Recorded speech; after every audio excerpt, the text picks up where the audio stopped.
두 번째 소식 키워드는 뭘까요? 저희가 이렇게 잡아봤습니다. 황당보복입니다. 이 사진이 지금 뭘 의미하는지 잘 안 보이실 텐데 이런 겁니다. 누가 내 차 밑에 정말 이만한 시멘트 덩어리를 넣어놨다면 어떤 기분이 드실 것 같으십니까? 마른 땅에서 시멘트가 솟아난 것도 아닐 텐데 말이죠. 그 황당한 일이요, 실제로 벌어졌습니다.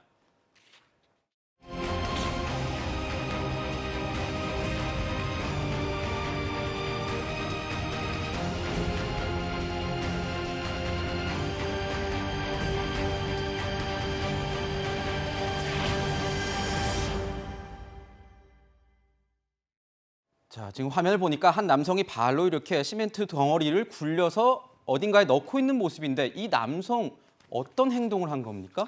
제보자가 차량을 운전해 진행하고 있던 중에 상대 차와 마주치게 됩니다. 골목에서 마주쳤으니 서로가 비켜줘야겠죠. 그런데 이 상대 차가 비켜주는 과정에서 빠직하는 소리가 들리더랍니다. 그래서 네. 제보자가 밖을 내다봤더니 상대 차가 비켜주다 시멘트 덩어리에 차가 찍히고 말았다는 겁니다. 네. 상대 차 입장에서는 상당히 기분 나쁠 수밖에 없었죠. 그렇지만 제보자 입장에서도 당시 자신이 주행하던 도로에 노란색 주차금지 말뚝이 박혀 있어서 더 비켜주기도 어려웠다는 상황이라는 것입니다. 최대한 비켜줬다는 거죠. 그렇습니다. 네. 그리고 나서 그 차를 떠나 있었는데 이 주변 사람들이 사실관계를 알려주니 확인해 봤더니 10분 뒤, 즉 사건 발생 10분 뒤 상대차 운전자가 근처에 다가오더니 시멘트 덩어리를 제보자 차 쪽으로 굴리고 그리고 10분 뒤 다시 상대차 운전자가 다가와서는 이 시멘트 덩어리를 제보자 차 안쪽으로 밀어 넣더라는 겁니다. 네. 즉 보복 감정에서 이와 같은 행위를 하였다는 것이 제보자의 주장입니다. 그러니까 이게 어떻게 보면은 보복성 테러라고 주장하고 있는 건데 네네. 변호사님도 거기에 동의하십니까? 이 사실관계가 실제 사실에 부합한다면 보복성 테러로 볼 여지가 충분해 보입니다. 그렇군요. 자, 이게 상대차가 의심이 돼서 이제 전화를 했다는 거예요, 이 남성이. 네네네. 전화를 했는데 아주머니가 받았어요. 네. 이 아주머니가 놀란 기색이 전혀 없이 상황을 다 알면서 일일이 설명을 했다고 하는데 네. 무슨 관계였던 겁니까?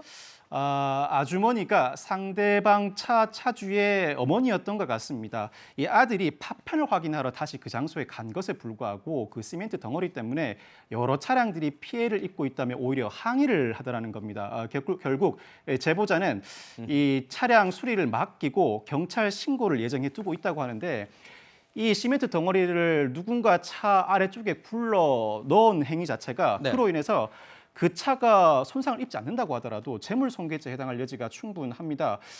이 상대차 입장에서는 이 시멘트 덩어리로 내 차가 찍혔으니 참작할 만한 범행 동기가 있다고 주장할 여지가 있겠습니다만 오히려 보복 감정은 비난할 만한 범행 동기로서 양형 가중 사유로 삼게 됩니다. 그렇군요. 양형 가중 사유로 삼을 뿐만 아니라 이 제보자의 주장에 따르면 10분 뒤에 다시 와서 굴리다가 10분 뒤 또 다시 와서 차량 안으로 시멘트 덩어리를 다시 밀어 넣었다는 넣었다. 것은 우발적인 행위라기보다는 계획적인 범행으로 평가할 여지가 있어서 이 사건도 가벼운 처벌로 넘어갈 수 있는 사건은 아닌 것 같습니다. 그러니까 이 지금 피해자 측 입장에서는 경찰에 신고를 접수할 예정이다 이렇게 얘기를 하고 있는데 이런 상황들이 다 맞다면 어떤 처벌을 받게 되는 건지 그거 궁금해요. 이 재물손괴죄 내지는 세물손괴 미수죄가 성립할 것으로 보이고 원만한 합의가 이루어지거나 피해에 대한 손해배상이 이루어지지 않을 경우에는 벌금형을 초과하는 형이 선고될 가능성이 높아 보입니다. 그렇군요.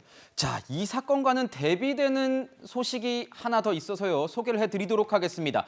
큰 사고를 막은 한 운전자의 기지가 엿보인 그런 사건입니다.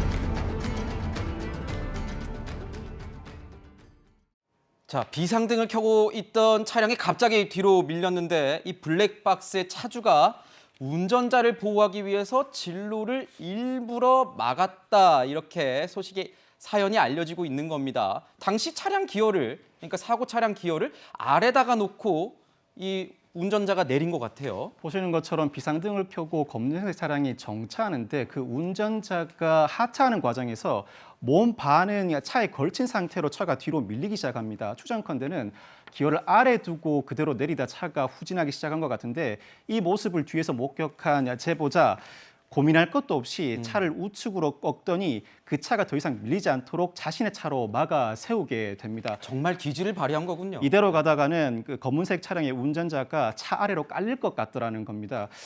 쉽게 판단할 수 있는 문제가 아닙니다. 막상 이 상황을 접하고 보면 내 차가 파손될 우려를 감수하고 이와 같은 행동을 하는 게 쉽지 않습니다. 결국 이 검정색 차량의 운전자 다치지 않았고 이후에 서로 전화 통화를 하면서 제 차가 파손되는 건 괜찮지만 선생님이 다치실까 봐 그러한 행동을 했다고 설명을 했다고 하는데 며칠 뒤에 이 제보자는 태권도장을 운영하고 있습니다. 네. 태권도장에 검은색 차량의 운전자가 간식을 가득 보내왔다고 합니다. 그렇군요. 훈훈한 소식입니다. 여러분들도 운전하실 때 이 기어 어디다 놓고 내리시는지 다시 한번 확인하시고 안전 운전하셔야 될 것 같습니다.